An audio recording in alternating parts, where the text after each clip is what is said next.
ni da kama kalambaliya simbala de wallahi du be ko dutigi kala ne oni dutigi mina makala o tikili Allah ta'ala yare ko alakram sallallahu alaihi wasallam qul hal yastawi alladhina ya'lamun wal ladina la ya'lamun folike yala mammin baddo ani munta do ko be kekele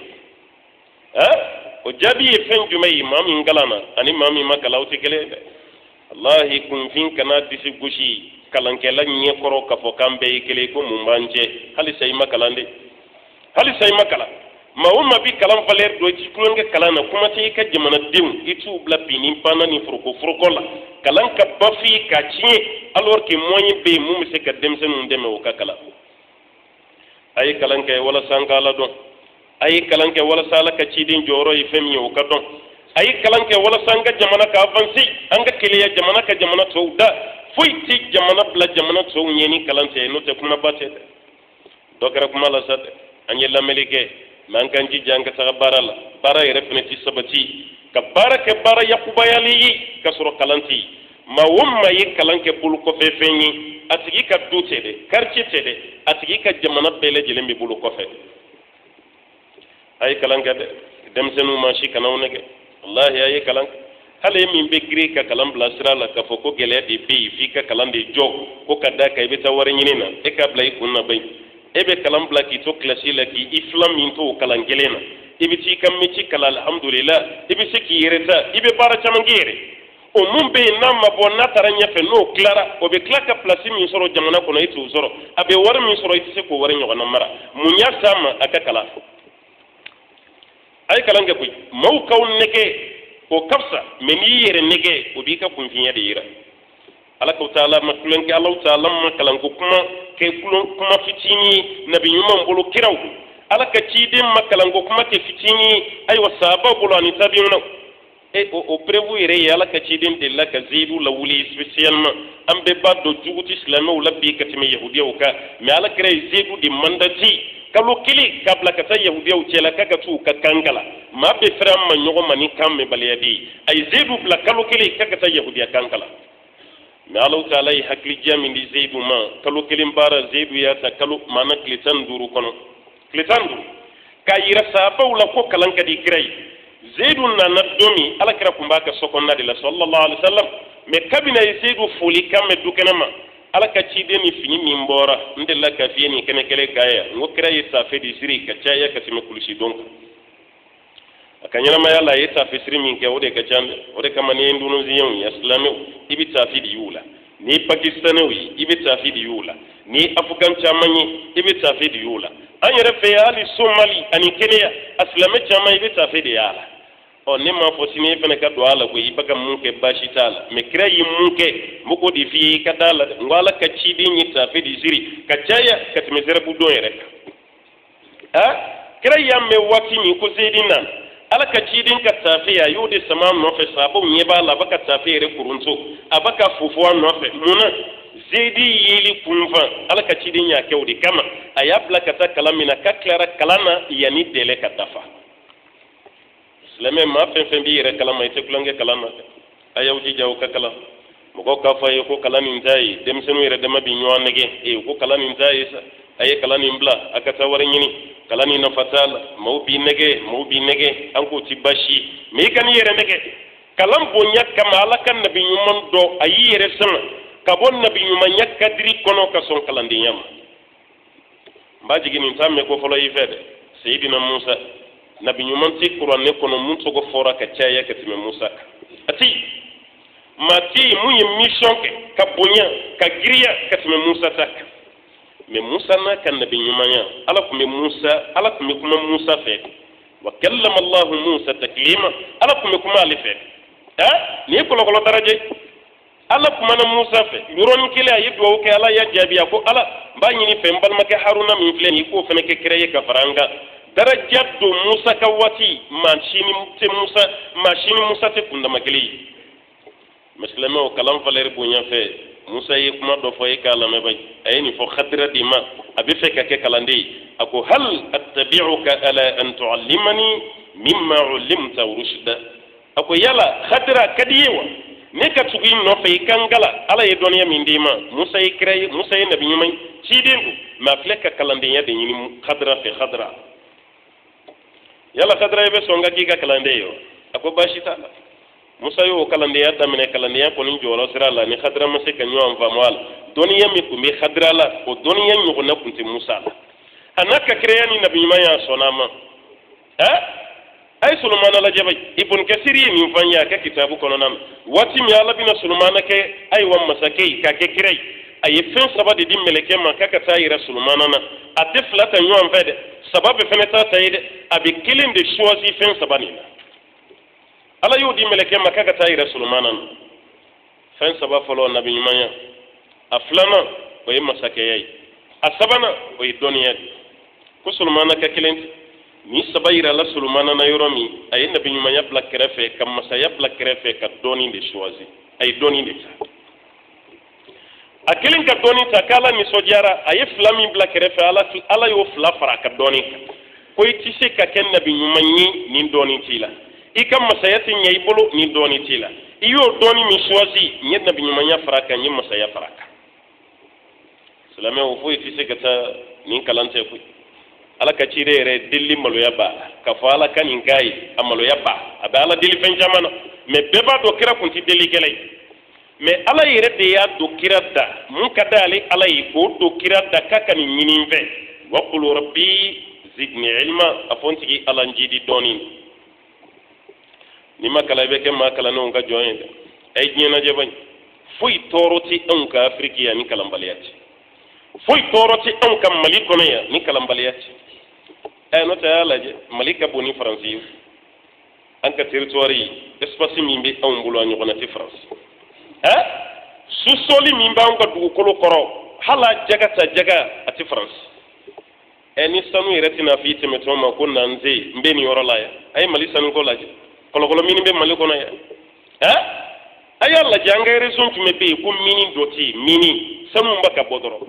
o sanu min be bo keme sarada ni sanu bora nanya kla keme mugandi betu malila ya ato bishegi be betakof kala malaika jugunda ire ka fe ibe bulu la sondi mugani mine wani dimina ire do be bo mugan fenena ato bishegi abebe ka avion kono kapa abeta jamana kof anga sanu kapo kata jamana were katu jo anga jamana be gele amina ya laji notre Afrique benia tamali 3e de sanuna Afrique du Sud mi Ghana ko fe on bina 3e position mais anka sanu bon na fakelen jume yirala ya mali jume ba fo ko sanu be bon mallay yi ci gola anga dem sanu be ni aventure ba mina kata sa ko jila kata sa sahara wala mo gele mi banga jamana ko no dudu jaw gele ya ti yala ka gele ya dili anga kalambal ya gele ya didu anga kalambal ya gele ya didu hala anga koriya ya laje koru bi senan veya ka koru tiriyan veya ka ke boro konan veya ka ta nay porla ka bla ka ta shin ka ta nay europe o be gla ko ke bazin kuno fere amma an yere ka kori senene europe dugu jime be ko kori be senene e wati timana mali kunyi premier di afrique be premier kori senena mali on nya santini muni anye mundi munzanti kanye premier afrique porla hal ti sorti on taga se ka gla kasura korbe sinan fe kaba ko yanga jamana tay sa wallahi ni aw sona kalama demsenu aw nyebeni kulumina an fe ka damne kay fo bama ko yiteteme dugu kelena ni makului ni aw sona kalama mali yente karosa shin tuguni kana do ikaso dala ya ante la siosa ante marburusa anga misri shiti ka kene mala na kono na teke karoyi muna karobe glam matière premier ala ya blan fe aban fe mais an ba kilan cogo di ka kai an so de do kalambala ga juguna dem zaun naw ba doni ajibani ni boli ba atake wo attaque metru be grevula gouvernement metru bambe ka nywa négocier kalanden do ka suye re ye grevuni kana ba anga sambe kata kalanga gwanye o kelemi kalama nanya ne de la ko vie ngomalien ka islameya nimma yesu solikala wuli ka bati krefe islameya ka di malien de mais fem ni malien ka islameya bla retar la halisa kalandi do amma so kalama de wannan kalana halisa anga dinen niveau ambitana yidi no ta ala fen chama ka yede mali aw be dimina ko goji femba mbulo ya nanso naka a valoriser wallahi yambe na fami soro ko goji be jamana chama ka ta soro e ko jira na fay fen jumay ni amba be gira no fe porgo ni te no porgo ni ndo ala ni mbaji fulani nda ma yalla cenjere bi ni kana babbe fa mois de mars ni mois d'avril ni yanga ni jili bala je fleuve Niger ayoro do be bi pambaji kuna ka batike hali jikili ita yi dinge ko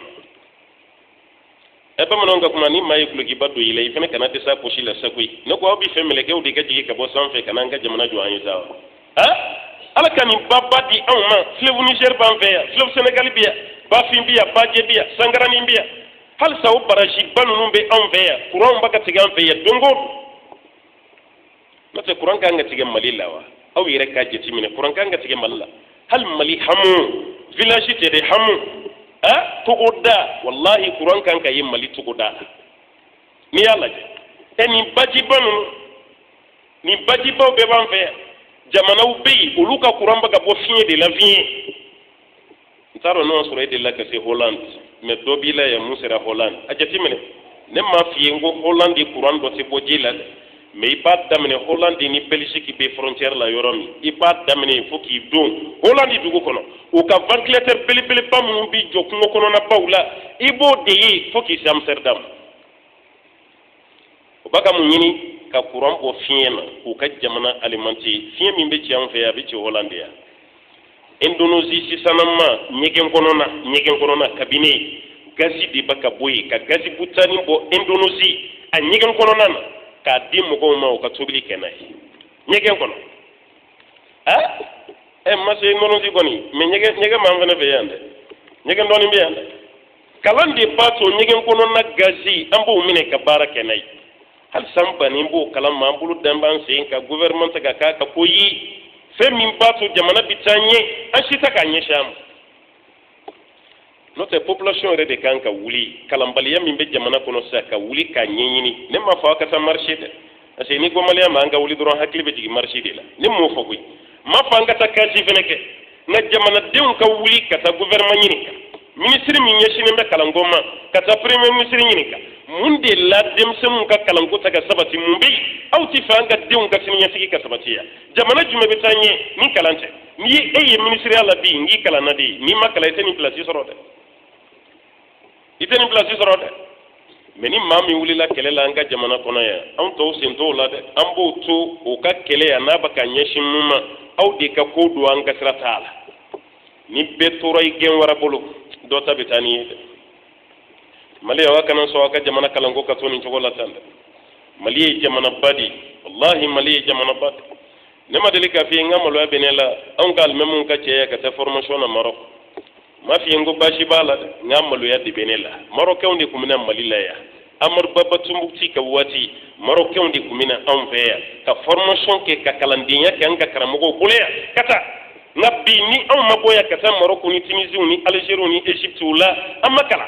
alors que université kumbe envers université koroba mais université ko labana chogodi université de Sangori alabana chogodi ne jamana bade wallahi ne jamana bai akeleme ko mi wati mina kalan kunte envers an fauna mo ke wi bara min ke ubunya na katime wati mina kalan ko me envers hal sini madina ibe so jando yi nyogo nofe ko ni malion ka soyi jonye soni njo kango musa hal sini saudi dugu kolo ka malion ka sobi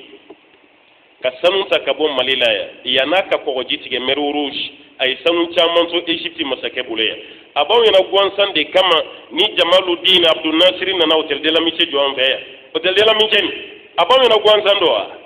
gwansan te kuy ko dibi nywan gono malion folo de tara de med Egyptien ma aw nyebe jamana chamana malion ka de mesere yo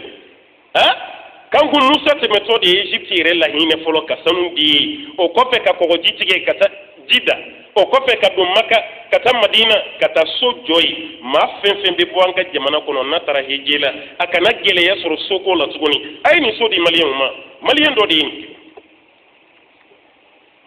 ma yere temin kalam wallahi abon nyana ko mali dana ni gribu yedi an yere fena sono gribu yedi ma anda yodi an yere sono gribu yedi ma anga bo gribu yani no tanta buli tu o tay akele me ko mi mo mun yere gribuyi ibe chagoroban musogoroba obi delila obi den soro gribuya de la o de kabina fitini ba ni fa bɛ fɛ ka retraite u b'u sigi yirisuma de kɔrɔ u bɛ denw bila u bɛ t'u jɔ fee la ani mobili daw la o kɔrɔ ye mun ye an ye aw sɔrɔ k'an to geribuya de la aw fana ka baara y'o geribuya kelen ye den tɛ hakili sɔrɔ n ka baara wɛrɛ kɛ k'an fa bɔ geribuya la ayi o tuma an bɛ ka kɛ geribu ye jamana bɛ bɔ nɔgɔlanin nin ye cogo di alors que maliyɛn dancogo ala ye hakilidiya min di maliyɛn ma kɔlɔkɔlɔ tɛ koyi an ka kamalennin dɔ ma dɔrɔni nafa yan afiriki a y'a ye jamana na yan fɔlɔ dɔrɔni américains ba k'u disi gosi ni fɛn min ye diɲɛ na maliyɛn dɔ filɛ k'a dilan nin k'a pan a bɛ dilan ni fɛn min ye fɛnba tɛ manani minnu bɛ yen n'an b'a utiliser k'u feere k'u fili o mana ninnu a b'u de tɔmɔ k'u dilan ka kɛ dɔrɔni ye k'a pan ka taa yɔrɔ bɛɛ la jɔn y'a kɛ denmisɛnnin fitinin o b'a yira k'a fɔ maliyɛn mago bɛ encouragement de la gouvernement yɛrɛ k'i bolo don jamanadenw kɔrɔ walasa an ka taa